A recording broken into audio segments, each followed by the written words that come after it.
Is a narcissist aware that they did something wrong? Does a narcissist actually know that what they're doing is hurting someone else or that it is wrong? If you guys don't know who I am, my name is Ben Taylor. I run Raw Motivations. I'm a self-aware narcissist on this platform to provide awareness, growth, healing, and change. Notice I didn't say hope. I didn't say hope because my intention on being on this platform is not to keep anybody in an abusive relationship.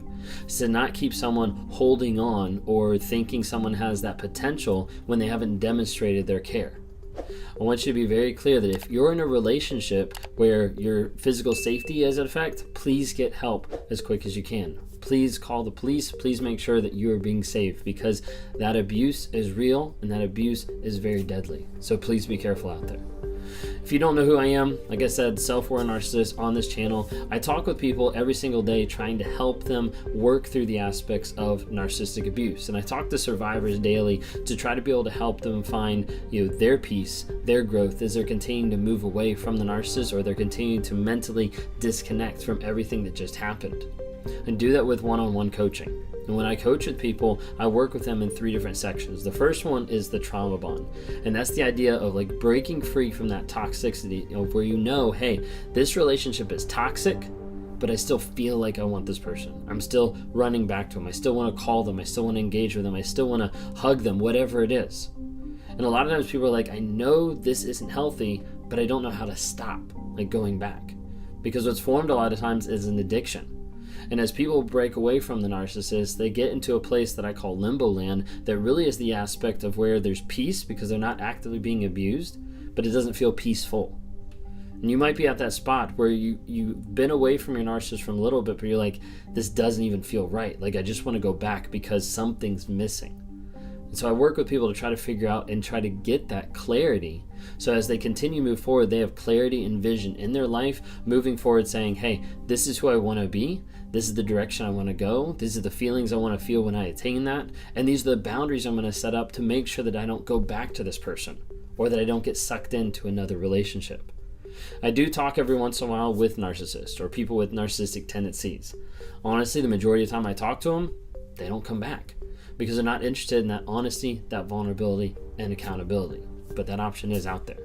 A couple exciting things I wanted to announce real quick before we jump into the video, and that is the NARC app. If you hadn't had a chance to figure it out or to download it, download the NARC app, N-A-R-C, NARC. Download that. It stands for Narcissistic Abuse Recovery Community.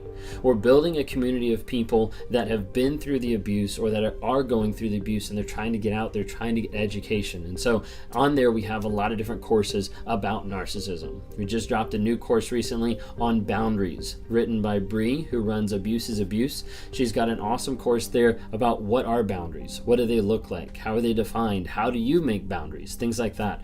Check out that course, it'd be great. There's a couple things that's coming out specifically with the app. Is one, on Monday nights from 9:30 to 10:30 p.m. Eastern time, we're starting to do exclusive lives where it's just done in the app. If you're a premium supporter, you'll get an email or you'll get a link to be able to get onto the YouTube, which is an unlisted live, so no one else has access. So it gives you a little bit more kind of like one-on-one time to ask questions, to interact, and to be able to find some answers to the questions you're seeking. We're also starting to do for those premium supporters a monthly Zoom call as well. We're having one at the end of this month, and it'll continue throughout each month. Every single month, there'll be at least an hour Zoom call that'll be time for you to be able to ask questions, interact, help build community with one another, and also have a time of coaching and teaching of what we're going to focus on each month to try to help you further your growth and your success as you break free from a narcissist and as you get clarity and continue on with your life. But anyways, that's the updates I wanted to have. Real quick, if you don't follow TikTok, Instagram, YouTube, Facebook, we're all on those social medias. Wednesday nights, we have Wednesday night 9 p.m. to 10 p.m. with Lee Hammock on Facebook and on YouTube, where we're doing lives for that hour. Thursday nights is when I normally go live from 9 p.m. to 11 p.m. Eastern time. Would love to have you interact there. Let's jump in real quick. So are narcissists aware that they did something wrong? Do they actually know that what they're doing is hurting other people? Well, one of the first things I'd like you to consider is how often do they change what they're doing depending on who they're around? You see, oftentimes a narcissist will act a certain way in front of one person and then change that in front of another person. You've seen this a lot of times when they rage at you and then they walk into work and they act completely different. Or they'll be screaming at you in the car and then they step into their family event or reunion and they act like a completely different person.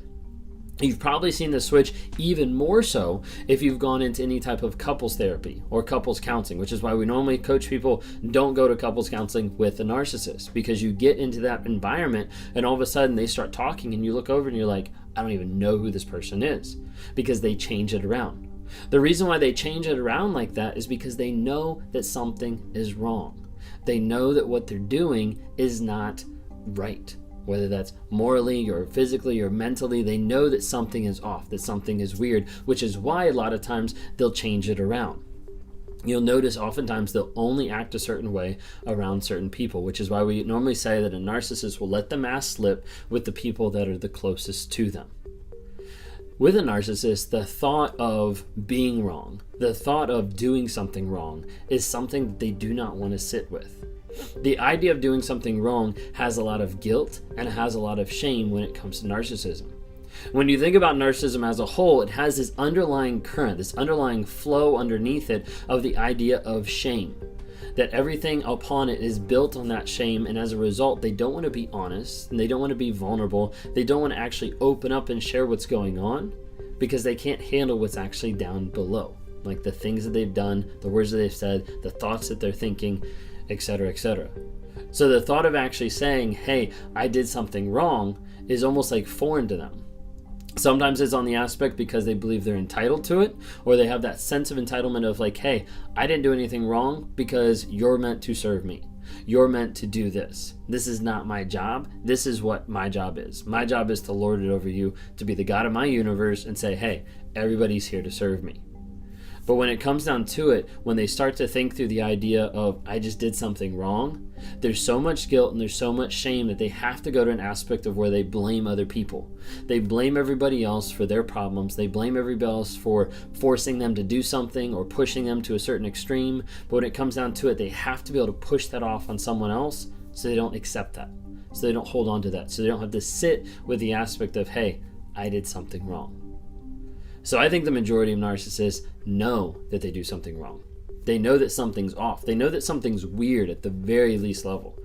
But they know that something's wrong because they're changing what they're doing depending on the people that they're around, and they're not willing to be honest with that vulnerability and with that shame of what's going on. For me, one of the biggest aspects that opened up initially, like my thought process, was reading the book by Brene Brown called Daring Greatly. If you hadn't had a chance to pick it up, I definitely suggest it. So look it up on Amazon and be able to grab it real quick. But Daring Greatly, and it says how the courage to be vulnerable transforms the way we live, love, parent, and lead.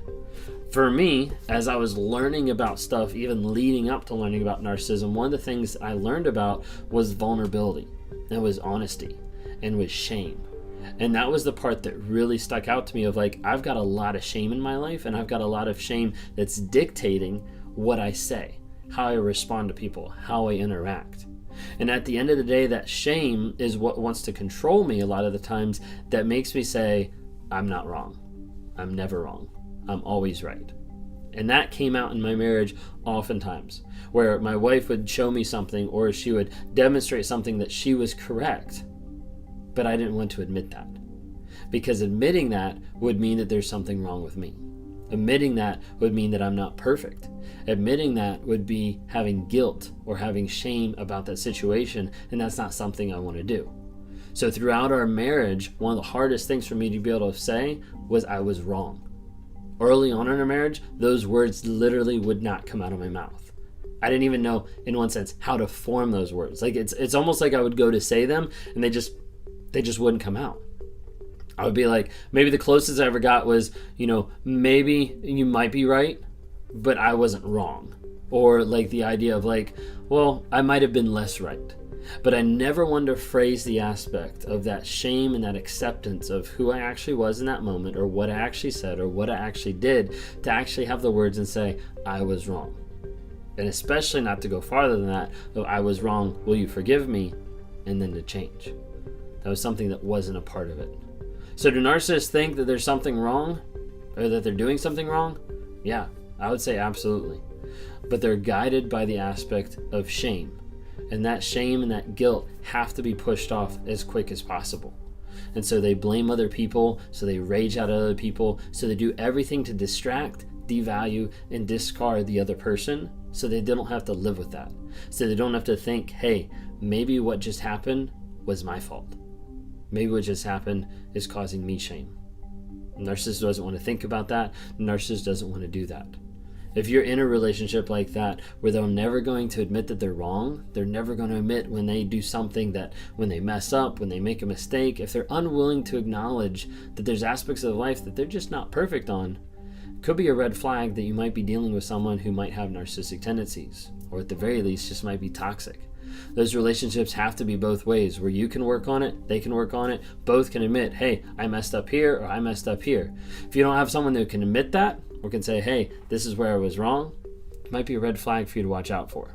So be careful while you're out there, stay safe, evaluate who you're with, and make sure you're growing and changing to be the best person you can be.